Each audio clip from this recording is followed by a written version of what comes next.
Perhatikan batu akik ini awalnya juga untuk gelang, sekarang jadi bahan yang tidak berguna. Ditumpuk di sudut, tidak ada yang mau melihatnya lagi. Tapi ketika saya memegangnya, cahaya menyinari, sedikit kilau, sedikit tembus, seolah mengetuk hati saya. Bahan ini meskipun limbah, saya langsung bisa melihat bentuknya menjadi liontin ikan koi, simbol keberuntungan dan kelimpahan langsung muncul. Yang paling ditakuti oleh pengrajin bukanlah bahan yang buruk, melainkan bahan yang memiliki keistimewaan, tetapi tidak ada yang memahaminya. Hari ini saya memilihnya dari tumpukan bahan bekas ini, ingin melihat apakah ia bisa menjadi seperti ikan koi dalam hati saya, dan melihat kemana ia akan berenang. Hari ini bahan ini akan diukir untuk seorang kakak perempuan. Dia bilang ingin memakainya sebelum ulang tahunnya yang ke-50. Sebuah liontin keberuntungan yang unik. Dia berdiri di depan meja kerjaku, mulutnya terus-menerus mengucapkan ingin bahan yang bagus dan pengerjaan yang halus, seolah-olah hanya dengan dia mengatakannya, aku bisa secara ajaib mengeluarkan sepotong batu akik dewa.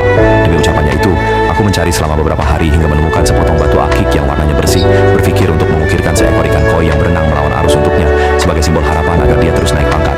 Selama beberapa hari aku menunduk bekerja, aku selalu berpikir ini adalah kerjasama yang lancar. Sampai telepon larut malam itu datang, saya sedang melakukan penyelesaian akhir pada pitch buckle. Kakak tiba-tiba menelpon, dia bilang melihat di ruang siaran langsung, melihat liontin ikan mas yang mirip dengan yang saya buat, harganya hanya setengah dari harga saya. Suaranya terdengar bersemangat seperti menemukan harta karun, dan dia bilang si pembawa acara terus-menerus menjamin bahwa itu juga diukir tangan oleh seorang ahli, bahannya juga bagus. Bertanya, kenapa harganya beda jauh? Apakah di tempat saya ini terlalu mahal? Saya bisa mendengar bahwa dia terpesona oleh keramaian itu, juga tergoda oleh harga murah. Saya dengan sabar menjelaskan, setiap batu akik memiliki warna yang unik dan harganya berubah sesuai kualitasnya. Ini adalah pilihan pribadinya, dan pengerjaannya juga ditentukan khusus untuk itu. Namun, dia tetap merasa mahal, bahkan meminta saya untuk mengembalikan atau memotong harga setengah. Pada saat itu saya benar-benar mengerti, yang dia pegang bukanlah logika, tetapi kelemahan dari pesanan khusus ini. Jika dia tidak mau, saya harus menanggungnya sendiri. Biaya bahan, waktu, dan usaha, semuanya sia-sia. Namun saya tahu dalam hati, gaji saya tidak seharusnya ditekan.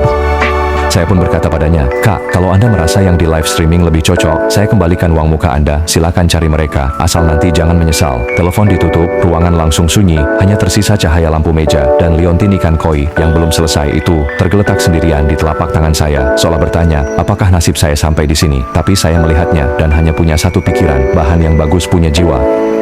Dia tidak menunggu siapa yang punya uang lebih banyak, melainkan siapa yang mengerti. Karena saya sudah mulai mengukir, maka harus menyelesaikannya dengan sempurna. Saya memutuskan untuk terus mengukir, membiarkan ikan mas ini berenang mengikuti pola air batu akik, agar liontin ini tumbuh menjadi miliknya sendiri yang membawa keberuntungan setiap tahun. Terima kasih telah melihat sampai di sini, tidak terbawa oleh gembar-gembor yang berisik, bersedia berhenti sejenak untuk melihat bagaimana seorang pengrajin biasa menemani sebuah batu perlahan tumbuh menjadi bentuk yang seharusnya. Juga semoga perjalananmu lancar, tubuh sehat, dan rezeki datang dengan sendirinya. Saya menghabiskan puluhan jam. Jika Anda bersedia memberikan saya dorongan dalam 1 detik, saya akan terus di sini, menunggu Anda ingin sesuatu yang menenangkan di lain waktu.